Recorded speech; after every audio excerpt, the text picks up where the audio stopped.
em tua presença caminho em vitória. Não é bom a gente cantar isso, gente? Não é? Pela certeza que nós temos de quem garante a nossa vitória. E aí a gente pode cantar isso. Em tua presença, caminho em vitória. Essa semana, falando para um grupo de 30 pessoas, eu comecei dizendo para eles, quando se levantar, isso segunda-feira, falando para eles, 30 pessoas, e eu perguntei para eles, quantos de vocês levantaram hoje, segunda-feira, e disseram o seguinte, eu quero ser um fracassado. Né? E a gente fala devagar porque a pessoa espera justamente ao contrário da pergunta, né? Eu falei, quantos de vocês acordaram hoje, segunda-feira, dizendo, olha, eu quero que a minha semana seja uma semana péssima, né? Aí ninguém, né, se manifestou. Eu falei, mas quantos de vocês acordaram com a esperança de que essa semana fosse uma semana bem sucedida, que tudo desse certo? Aí todo mundo levantou a mão. Eles falaram assim, pastor, inclusive porque nós temos 3 provas essa semana. Eu falei, e aí que você precisa ser bem sucedido, né, nessa semana. E é justamente isso que nós esperamos na nossa vida cotidiana. Eu quero hoje compartilhar uma história com vocês, que está no segundo livro dos Reis, no capítulo 4. Opa, já está ali? Segundo Reis, capítulo 4. Pode deixar no jeito aí, para vocês projetarem para a gente daqui a pouco. E hoje nós vamos falar justamente disso, né? A mão de Deus em tempos difíceis, coisa que nós precisamos ter. O que é? Tempos difíceis, aliás, a mão de Deus, porque tempos difíceis a gente tem todo dia. Se não é todo dia, é um dia sim, o outro também, né? Sempre tem alguma coisa para que nós possamos resolver. Se você tem Bíblia, já pode deixar sua Bíblia aberta aí, no celular, Bíblia de papel, no segundo livro dos Reis. Mas antes de ler o texto, para que a gente possa se situar, eu gostaria de lembrar o Salmo 121, que a maioria de nós conhece, versículo 1 e versículo 2. Salmo 121, versículo 1 vai dizer, eleva os meus olhos para o monte e pergunto,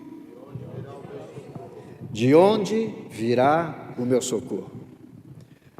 Quando nós lemos a história que está registrada nesse texto como base para a nossa pregação de hoje, ele faz uma conexão total com o Salmo 121.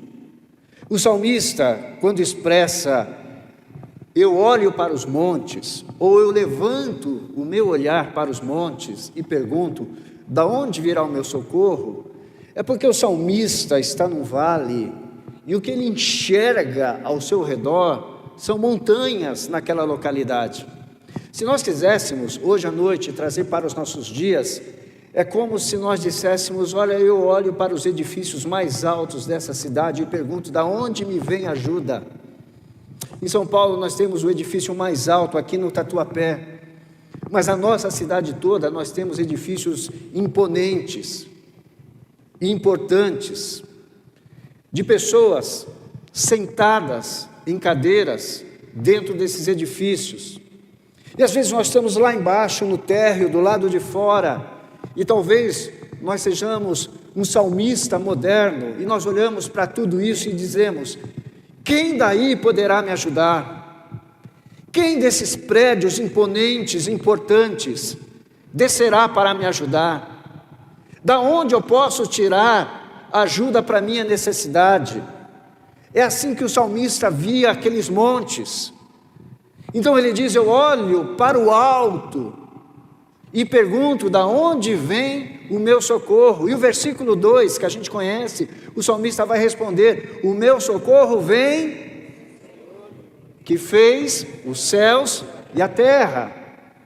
E aí a gente pode trazer para os nossos dias e dizer, olha, da onde vem a minha ajuda?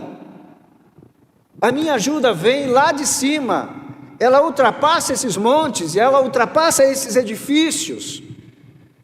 A minha ajuda vem do alto, do Senhor, que fez os céus e a terra, dele vem o meu socorro. É Ele quem realmente pode me ajudar. Assim são os olhos do salmista diante de grandezas que estão perante ele. Bom, se ele olha para os montes e ele percebe que a sua ajuda, o seu socorro, vem do que está acima dos montes, então embaixo dos montes tem a realidade. O que nós temos abaixo dos montes? Nós temos as nossas insatisfações, nós temos violência espalhada por todo lugar, porque nós saímos daqui desse culto e chegamos temerosos aonde nós moramos, porque há violência em todo lugar. Debaixo dos montes, há câncer,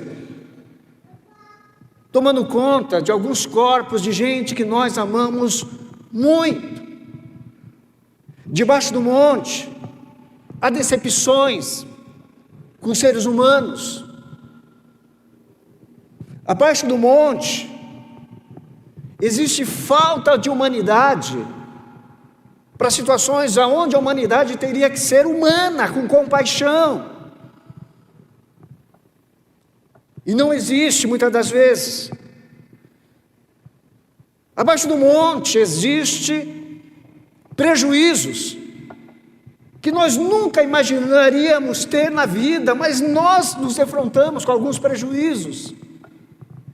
Abaixo do monte existem preocupações diversas, e cada um aqui neste auditório, os amigos que estão pela internet, talvez tenham uma preocupação diferente da sua e da minha.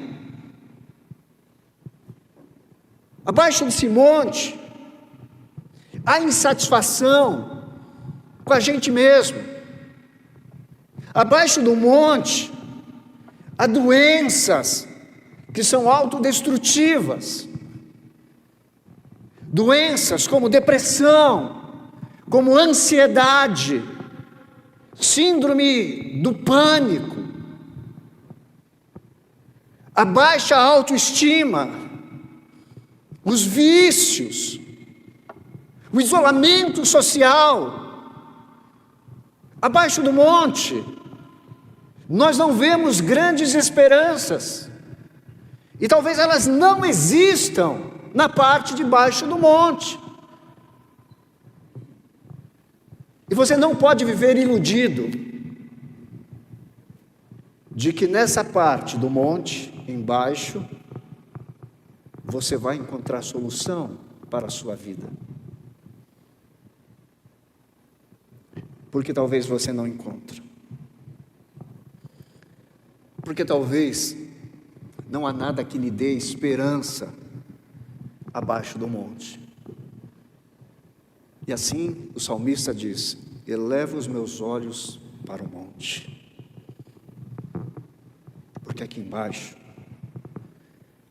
eu e todo o restante está precisando de ajuda. Todos nós estamos precisando de ajuda, porque aqui não está sendo fácil viver. Então ele nos dá essa direção, é para o monte. Agora veja como a mulher da nossa história tem os seus olhos dentro dessas verdades que eu acabei de trazer a vocês. Então o texto do segundo livro dos Reis, lá no capítulo 4, do verso 1 ao verso de número 7, vai dizer o seguinte para nós: certo dia, a mulher de um dos discípulos dos profetas foi falar a Eliseu: teu servo, meu marido, morreu, e tu sabes que ele temia o Senhor. Mas agora veio um credor que está querendo levar meus 2 filhos e levá-los como escravo. Eliseu perguntou-lhe: como posso ajudá-la? Diga-me o que você tem em casa.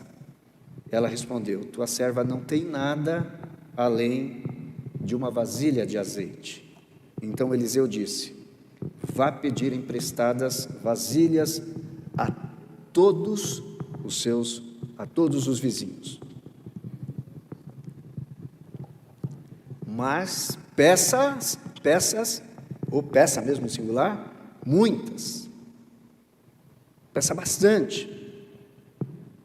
Depois entre em casa com seus filhos e feche a porta.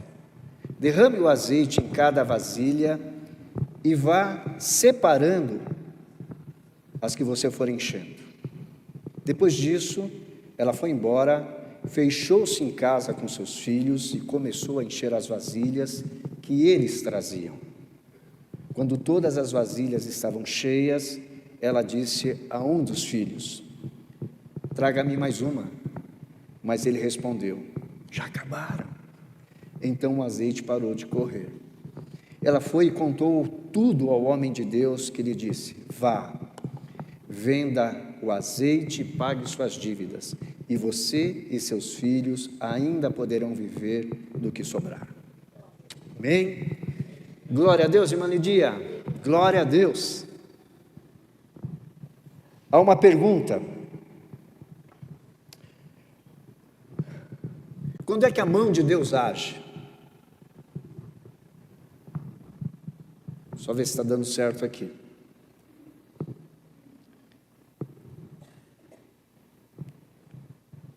Marcelo, eu vou pedir que você me mande o link por WhatsApp, por favor, para eu poder modificar aqui.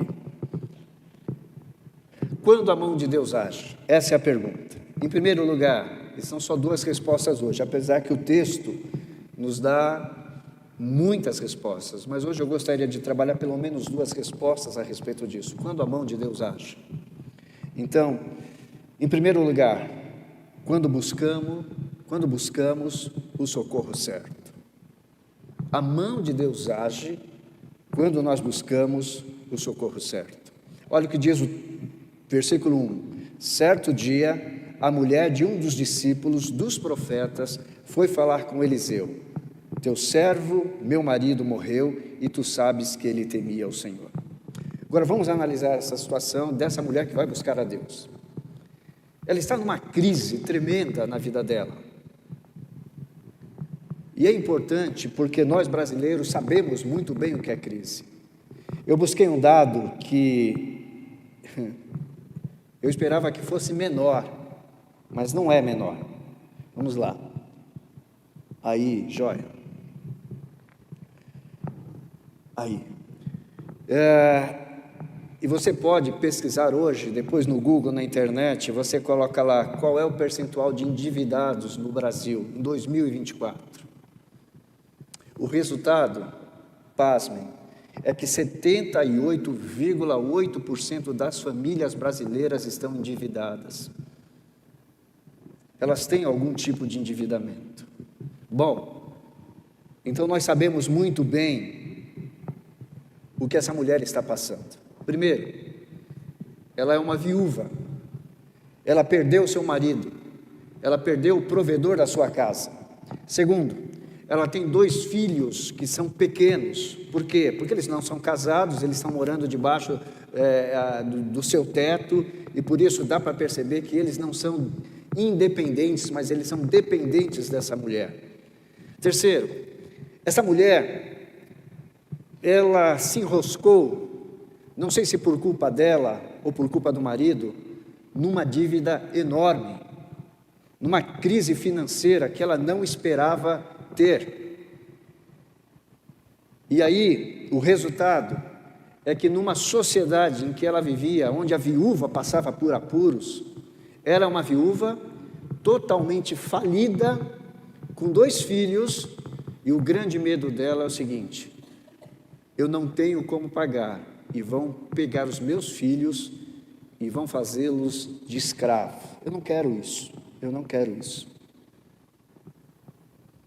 Essa situação dessa mulher, enfim, ela não tinha de onde tirar dinheiro para pagar a sua dívida. Não tinha. Os dias dessa mulher estavam ruins demais. As noites dessa mulher eram as piores noites, sabe, daquelas noites intermináveis, que a gente não consegue dormir, porque nós temos um problema, mas nós não temos a solução do problema. É isto que essa mulher está vivendo. Nós podemos dizer que essa mulher chegou no fundo do poço. Ela se vê no fundo do poço. E deixa eu fazer uma pergunta para vocês aqui. Quantos de vocês, se podem erguer a mão só para ter uma noção, entendem, quantos de vocês entendem a situação dessa mulher, de não dormir, de viver preocupado, de muitas vezes não ter solução para algum problema? A maioria de nós entende a situação dessa mulher. A gente sabe o que ela está passando. Mas agora, percebam para onde ela dirige a sua vida. E ela nos ensina qual é a direção que nós precisamos tomar quando não há mais solução para um problema nas nossas vidas. Ele pode ser um problema econômico, ele pode ser um problema familiar, ele pode ser um problema pessoal, ele pode ser um problema profissional, ele pode ser um problema dentro da sua empresa, pode ser um problema dentro da sua escola, pode ser um problema de relacionamento entre parentes e entre amigos, pode ser um problema de saúde. Então, esta mulher nos ensina em qual direção nós precisamos dirigir as nossas vidas, porque ela faz isso. O que acontece com ela? Ela vai na direção de Deus, ela vai ao profeta Eliseu, e diz ao profeta Eliseu: olha, o Senhor sabe, o meu marido era um marido temente, mas não vamos esquecer, essa mulher está completamente falida, ela não tem solução para o problema dela. Combinado isso? Está muito claro isso para nós hoje? E ela então vai na direção do homem de Deus, do profeta de Deus, e diz: olha, o meu marido era temente a Deus. E aqui nós podemos fazer uma pequena observação. Se nós morrermos hoje à noite, eu não quero que ninguém morra, mas vai que... Aleluia! Para onde vão os seus parentes depois da sua morte? Para perto de Deus ou para longe de Deus? Qual é o legado espiritual que você está deixando para ele, ou para ela, ou para eles? Para onde eles correrão? Eles fugirão da presença de Deus ou amarão mais a Deus? Talvez essa pergunta seja tremendamente provocante, incomode a gente, mas precisa incomodar, porque se a palavra de Deus não nos incomodar, o que é que vai nos incomodar? Agora, este homem era temente, o que ele deixa é uma direção para a sua família.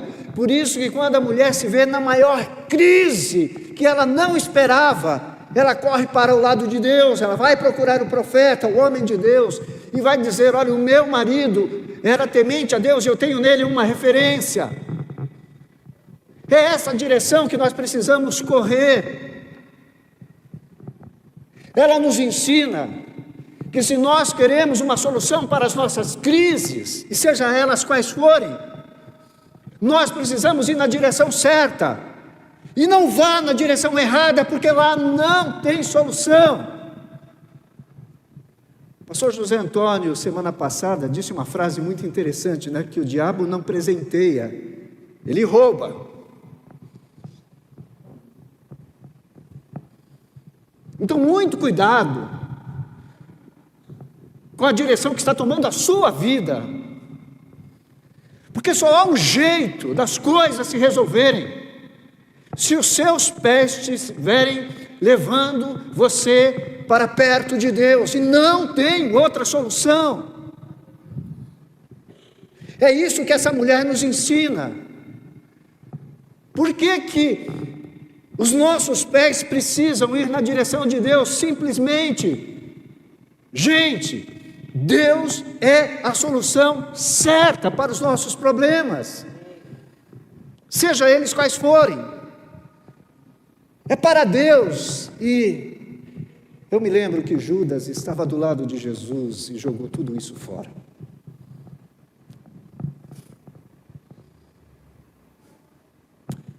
Sentando à mesa com Jesus. E Deus não tinha problema se Jesus se arrependesse. Isso é uma discussão teológica. Mas ele desprezou. Paulo vai dizer de um camarada chamado Demas, e você vai encontrar Demas em algumas situações do Novo Testamento nas cartas de Paulo, mas em Timóteo, Paulo vai dizer: Demas me abandonou. Ele amou as coisas desse mundo e me abandonou.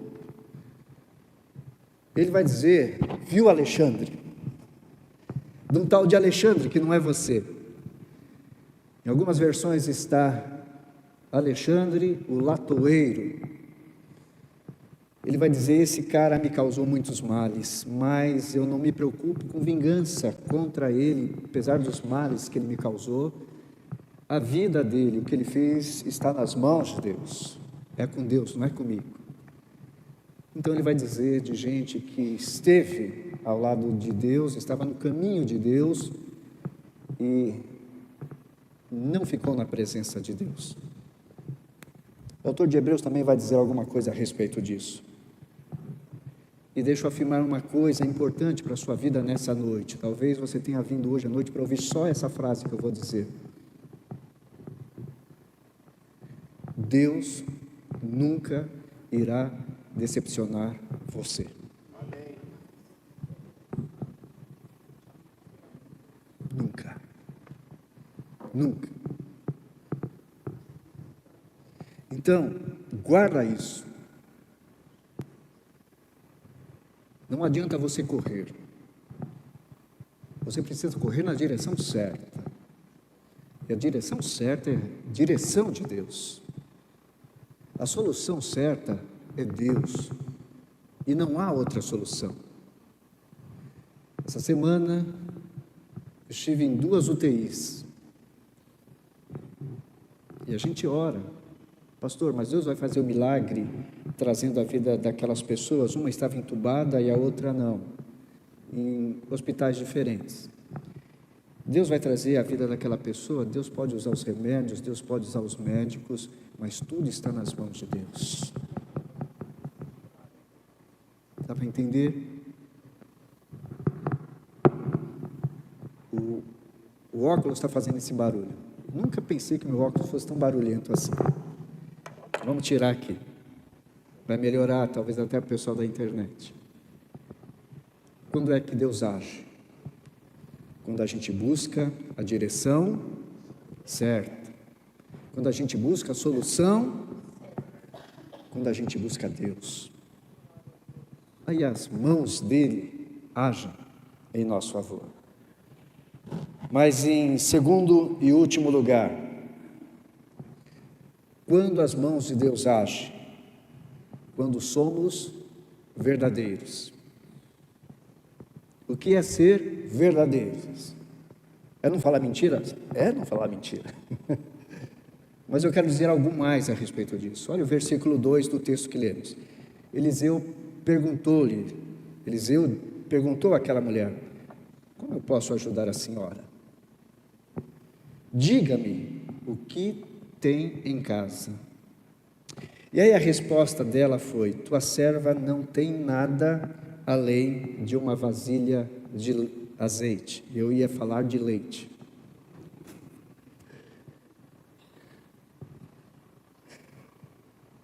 Parece que a mulher está dizendo assim, ó: não tenho nada.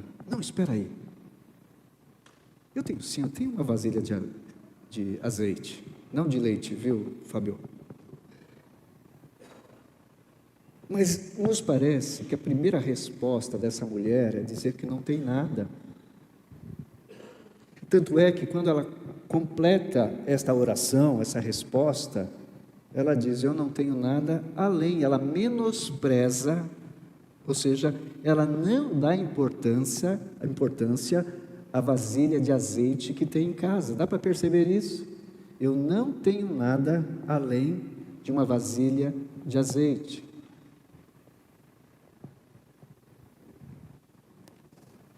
E aqui ela está sendo absolutamente verdadeira. É isso que eu gostaria de deixar como referência para as nossas vidas. Como é que Deus age, como é que as mãos de Deus agem na hora que a gente for tremendamente honesto. E essa é a resposta. A nossa provocação nessa noite, e a palavra de Deus nos incomoda para uma coisa. O que é que você tem nas suas mãos hoje à noite? O que é que você tem na sua vida? Talvez você diga nada, eu não sou a melhor pessoa, eu sou pobre, eu não tenho isso, eu não tenho aquilo, eu não tenho aquilo outro. Para um pouquinho e começa a analisar a sua vida. Eu não tenho ainda a minha casa, eu não tenho ainda meu carro, eu não tenho saldado minha dívida com o banco, o cartão de crédito, eu não sei o que eu vou fazer, eu não tenho nem saúde, eu vivo muito doente e tal, e você começa a dizer justamente como ela, eu não tenho nada, eu não tenho nada, eu não tenho nada. Eu gostaria de pedir a você que completasse a frase, mas pensando na sua vida. Opa, espera.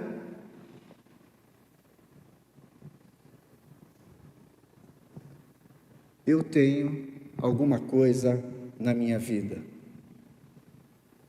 Qual é a sua vasilha de azeite? Por que que você precisa ser verdadeiro com você mesmo?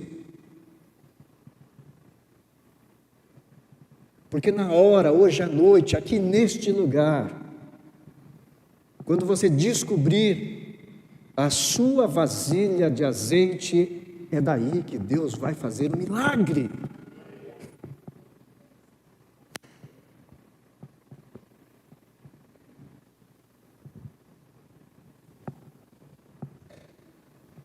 Dá para perceber isso na história? O que é que você tem em casa? Não tenho nada além de uma vasilha de azeite. Olha, opa, você tem o ingrediente do milagre. Eu chamo a atenção da gente para o grande milagre que acontece nessa casa, para o grande milagre que Deus pode fazer na sua vida hoje à noite. Creia nisso em nome de Jesus. Vocês lembram da multiplicação dos pães e peixes? Lembram disso? Mateus capítulo 14. Abra comigo. E vamos fazer uma conta aqui. Mateus, Evangelho de Mateus, capítulo 14. Vamos lá para o versículo de número 17. Mateus 14. Versículo 17, você já achou aí, que você é rápido na Bíblia, e os meninos já colocaram aqui na tela. Olha o que disse. Eles lhe disseram a Jesus, tudo o que temos aqui são e 2 peixes, e nós tínhamos aqui só de homens, gênero masculino, 5.000 homens, fora mulheres e crianças, ok? Então quantos pães e quantos peixes nós temos aqui? 5 pães e 2 peixes. Sem o da dica vocês adivinharam. Glórias a Deus pelo conhecimento bíblico de vocês. Ok? Verso 17. Vamos para o verso 20 de Mateus 14, que vai dizer: todos comeram e ficaram satisfeitos. Quem comeu, gente? Os 5.000 mais suas mulheres e crianças. Combinado? Todos comeram e ficaram satisfeitos. E recolheram, ou seja, sobraram, os discípulos recolheram, quantos cestos? 12 cestos vazios, cheio dos pedaços que sobraram. Vamos fazer conta? Calculadora na mão, se quiser fazer comigo, vamos lá. Só homens. Quantos? Me ajudem aí. Ok. 5.000. Quantos pães? 5. Só para vocês me acompanharem. 5.000 dividido, aliás, 5 dividido por 5.000, menos 1, vezes 100, vai dar o seguinte: a possibilidade de todo mundo ser alimentado era de 0,01.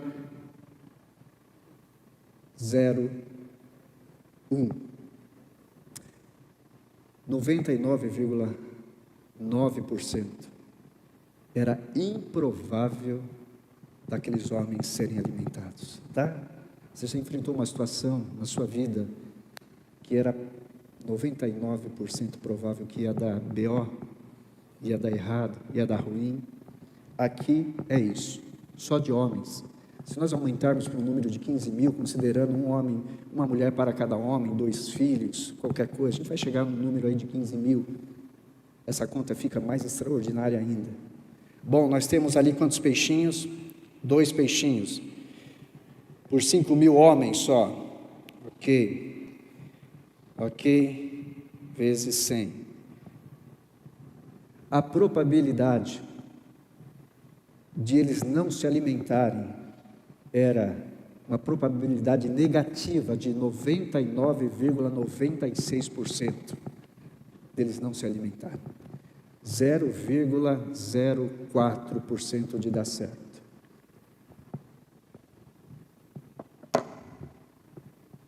Qual foi o resultado final? Deu errado? Sobraram quantos cestos cheios? 12.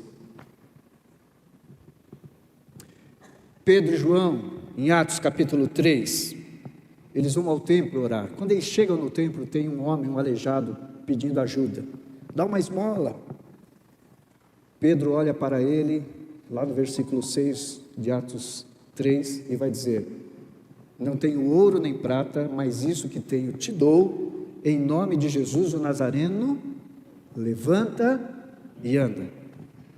Sabe qual a probabilidade desse homem não andar? 100%. 100%. Porque o próprio Pedro falou: esmola eu não tenho, a gente é pobre aqui, nem ouro nem prata, mas aquilo que eu tenho eu te dou, em nome de Jesus o Nazareno, levanta e anda. Eu volto à pergunta nessa noite: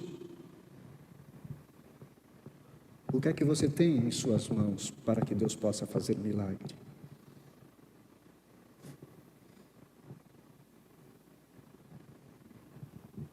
O que é que você tem em suas mãos? A afirmação que eu posso fazer, baseado na fé em Deus, baseado na palavra de Deus: tudo que você tem hoje na sua vida é suficiente para que o milagre aconteça. É suficiente. E deixa eu lhe dizer, não é porque você tem, é porque quando Deus fizer um milagre na sua vida, Ele vai te mostrar o propósito desse milagre. Eu não acredito em milagres sem propósito, porque os milagres da Bíblia sempre tiveram propósito. Talvez você não saiba, mas Deus pode te mostrar depois o propósito. O que eu creio e tenho certeza é que você pode ter uma faísca no seu coração, mas isso é suficiente para Deus incendiar. Você pode ter uma mina de água, mas é o suficiente para que quando Deus colocar as mãos sobre essa mina na sua vida, isso se torne um rio caudaloso, de grande fluxo de água. Porque não há problema para Deus. E eu pergunto a você nessa noite: o que é que você tem em suas mãos? O que é que você tem aí na sua casa, que é a sua vida? Você tem alguma coisa? Se você tiver alguma coisa aí no seu coração, levanta a mão. Deixa eu ver se você tem alguma coisa que Deus possa usar. Você tem. Então é isso que Deus pode usar hoje à noite para modificar a sua vida e transformar os tempos difíceis. Você crê nisso?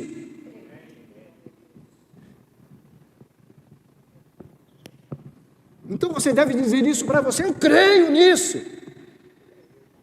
Eu creio no Deus que pode pegar uma porção de alguma coisa que eu tenho e fazer um milagre, mas eu creio num Deus que pode pegar o nada que eu tenho e fazer um milagre ainda assim. Deixa eu trazer uma palavra ao seu coração. A palavra de Jesus Cristo a uma igreja lá do Apocalipse.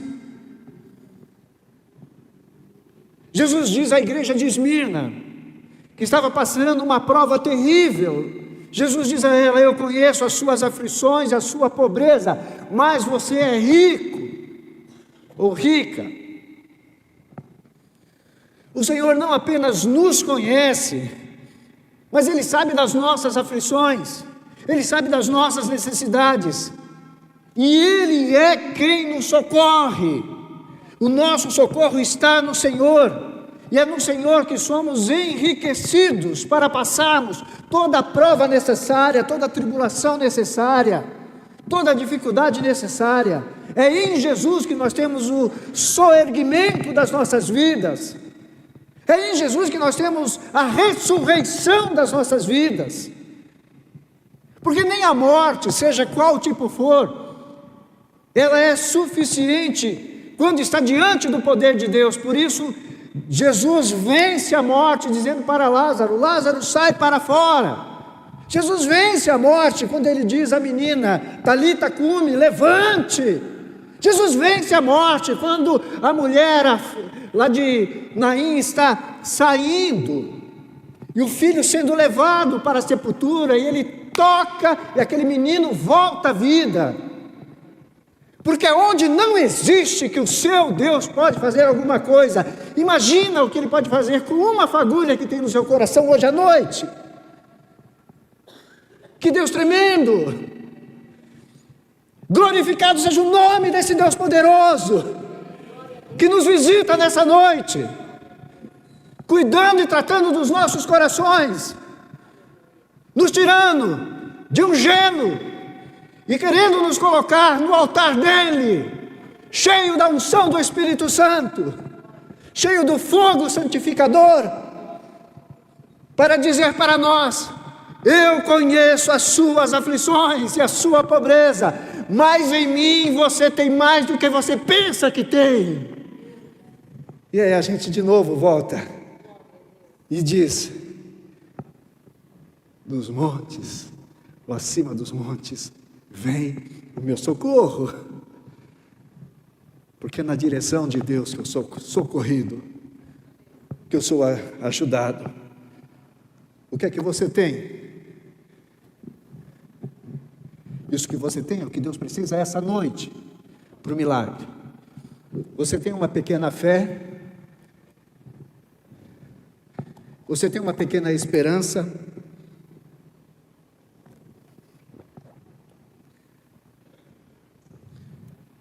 olha a sua casa, que é a sua vida.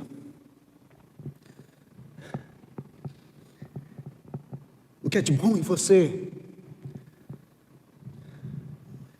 O que é que você tem aí? O que Deus está dizendo é isso que eu preciso, para você experimentar o meu poder, e essa crise aí desaparecer. O que Deus está dizendo: olha, isto que você tem é o suficiente para eu mudar o seu futuro. Ainda que você passe por algumas aflições, talvez você diga: olha, minha vida está bagunçada. Mas se você tiver uma pequena porção de conhecimento administrativo, do que quer que seja, Deus pode fazer um milagre aí, para você ter uma vida organizada. Deixa Deus multiplicar isso que está dentro de você, em nome de Jesus. Abra a sua vida hoje à noite, dizendo para Ele: vem, Senhor. Há uma promessa de que o Senhor será o meu ensinador. Eu estou bagunçado nessa área e eu preciso de organização. O Senhor me deu algumas ideias naturais e agora transforma isso. Tem um pouco de amor aí? Isso é o suficiente para mudar a sua vida? O que mais tem aí? De todo o seu desânimo, sobrou 0,01%. 99,9% já era. Esse 1% é suficiente para Deus te trazer um novo ânimo à sua vida.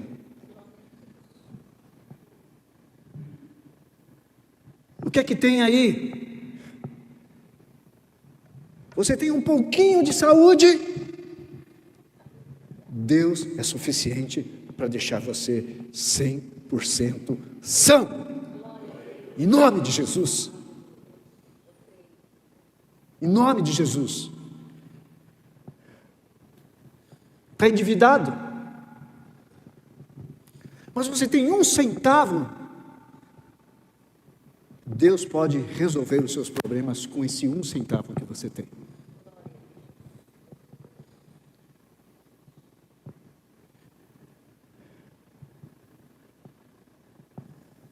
O que Deus está dizendo para nós nessa noite: coloque o que você tem nas suas mãos, para que Ele, Deus, coloque a mão dele sobre o que você tem e te abençoe. Você quer ou não quer sair desse lugar abençoado? Quer sair? Então veja o que você tem e deixa Deus colocar a mão dele sobre o pouquinho que você tem, e você vai ver que sobra, sobra, sobra, sobra, sobra, sobra, sobra, até as vasilhas acabarem. Até as vasilhas acabarem. Por isso que o fim da nossa história é diferente do começo. O começo é uma mulher falida. O final do versículo, aliás, do texto, é uma mulher, lá no versículo 7, que o profeta vai dizer: vai ou vá, venda o azeite e pague as suas dívidas. Você tem dinheiro agora? Opa, só isso não. E o profeta diz: você e seus filhos ainda poderão viver do que sobrar. Aleluia, irmã Lidia. É Deus dizendo para você: não se preocupe, eu garanto o seu presente e o seu futuro.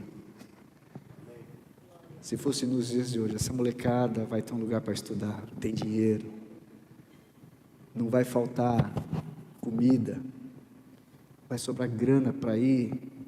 Eu fazer uma mistura de propósito, tá? Para não fazer propaganda, fazendo propaganda de duas empresas, no Mac King, tá?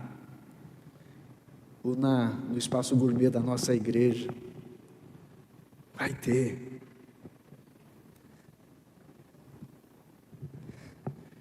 Deixa eu te falar uma coisa para a gente encerrar. Pessoal da música, vem me ajudar aqui nesse final. Podem subir. O que eu tenho que falar para você nesse final, encerrando, é que a presença de Deus é real. A graça de Deus é real. E Deus está pronto a abençoar a sua vida hoje à noite, neste lugar, com uma condição, não outra, só essa condição. Não tem jeito, é só isso que eu vou falar. Para eu e você sermos abençoados pelo Senhor, é necessário que hoje à noite nós coloquemos 100% de confiança nesse Deus. É para buscar as vasilhas, nós vamos buscar até os vizinhos não terem mais.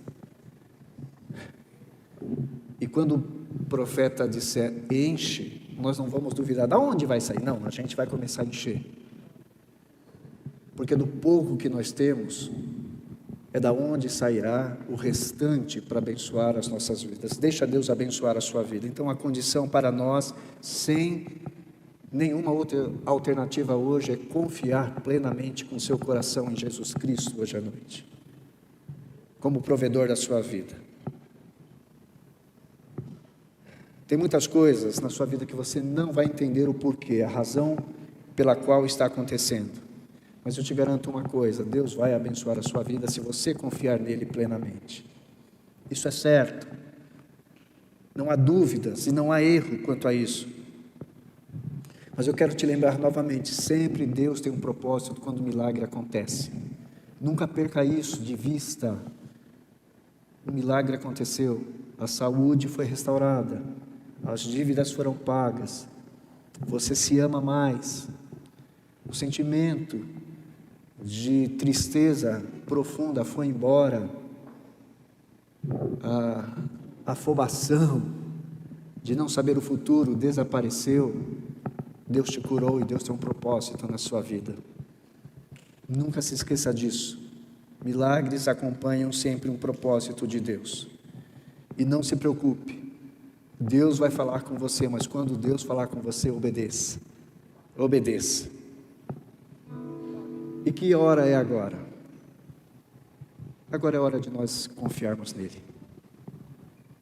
Essa é a hora de nos colocarmos diante dele, de dizermos para ele: Senhor, eu confio plenamente no Senhor. Porque eu confio no Senhor. Porque o meu socorro vem de ti. O meu socorro vem do Senhor que fez os céus e a terra. O meu socorro vem do Senhor que fez os céus e a terra. O meu socorro vem do Senhor que fez os céus e a terra.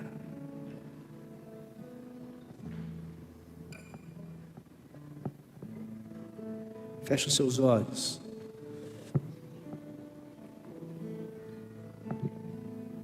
Aonde está a sua vasilha de azeite? Onde é que ela está?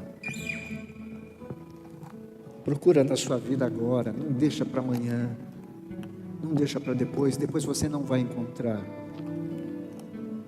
Procura agora, faça como aquela senhorinha da Bíblia, da parábola, que perdeu a moeda e revirou a casa toda para poder encontrá-la. Encontre a sua vasilha, olhe para a sua vida agora, nesse momento, o que Deus pode ainda encontrar aí no seu coração.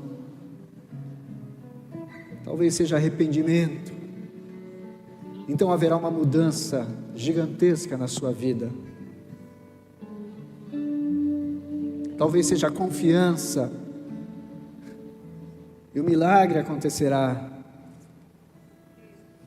Você sabe o que você tem, e é nessa noite, e é hoje, nesse lugar, que Deus quer fazer um milagre no azeite, na vasilha, a ponto de você ter o suficiente para o seu presente, para o seu futuro. Confia no Senhor, e entrega ao Senhor, e deixa Deus fazer o impossível na sua vida. Deixa Ele fazer. Eu quero orar pela sua vida, e minha oração vai ser para que o milagre do Senhor aconteça, hoje à noite.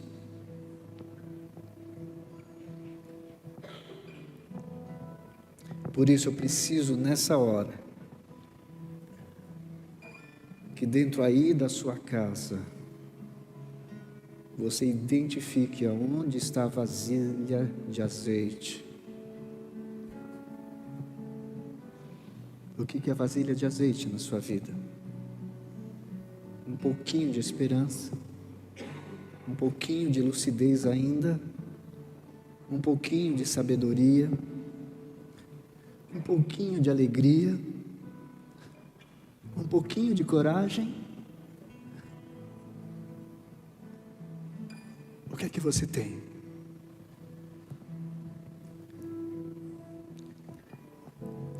Se você identificou em nome de Jesus alguma coisa aí na sua vida, enquanto a igreja ora, todo mundo de cabeça baixa e olhos fechados, eu quero só ver você.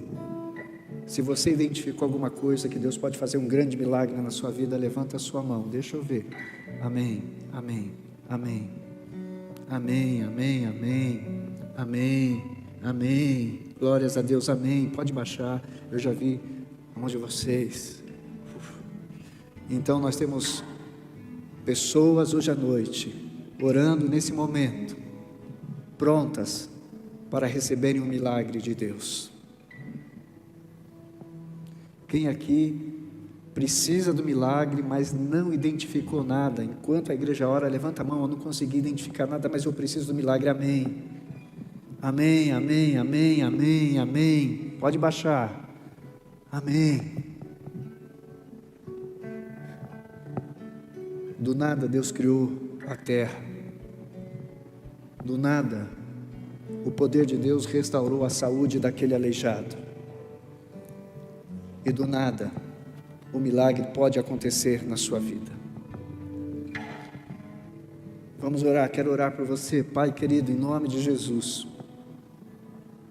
por esses irmãos que hoje, Santo Deus, estão confiantes no Senhor, estão com seus corações hoje totalmente depositados no Senhor. O que eu peço ao Senhor para este ambiente onde nós estamos reunidos e na internet, aonde o Senhor quiser, que a graça da multiplicação venha a este lugar, Pai. Aonde há pouco, Santo Deus, multiplica em bênçãos, ó Deus, na vida desses nossos irmãos, Pai. Homens e mulheres, situações, multiplica, Deus. Mexe com a nossa estrutura, como o Senhor mexeu com a estrutura daquele azeite, Pai. E tornou, Santo Deus, aquele líquido transbordante, a ponto de ir enchendo, Deus, em nome de Jesus, Pai. No pouquinho que nós temos, Deus, abençoa, Deus, para que o milagre aconteça, Deus. Isso é um clamor, Deus, que nós levantamos, ó Pai, porque necessitamos do Senhor, Pai. Porque, embora, Santo Deus, a matemática, as proporções muitas das vezes sejam desfavoráveis, mas em nome de Jesus, 99% do improvável nesse lugar se tornará 100% de certeza da Tua presença, Deus. Por isso, Pai Santo, não sou eu, mas é o Senhor quem sabe, Santo Deus, de cada milagre necessário nessa noite, neste lugar. Mas em nome de Jesus, Pai, nós cremos no Teu agir na nossa vida e em nós nesse lugar, talvez principalmente aqui com a Tua presença aí, igreja, Deus. Nós começamos a sentir nessa hora, Santo Deus, alguma coisa que não sentíamos até nós termos chegado aqui, até que os nossos pés tenham pisado neste lugar, Pai. Mas a Tua presença neste lugar é inconfundível, e por isso nosso coração está sendo tocado pelo Senhor, Pai. Ó Deus querido, que isso seja um sinal para nós do Teu agir nas nossas vidas, Pai, nessa noite em especial. Abençoa toda a situação e derrama, Santo Deus, do Teu poder, para que o que for necessário, Deus, aconteça no nosso meio neste lugar hoje à noite, Pai. Seja o que for, Deus, nós deixamos nas Tuas mãos e fazemos isso, Deus, no nome poderoso do Senhor Jesus Cristo. Amém, irmãos? Amém?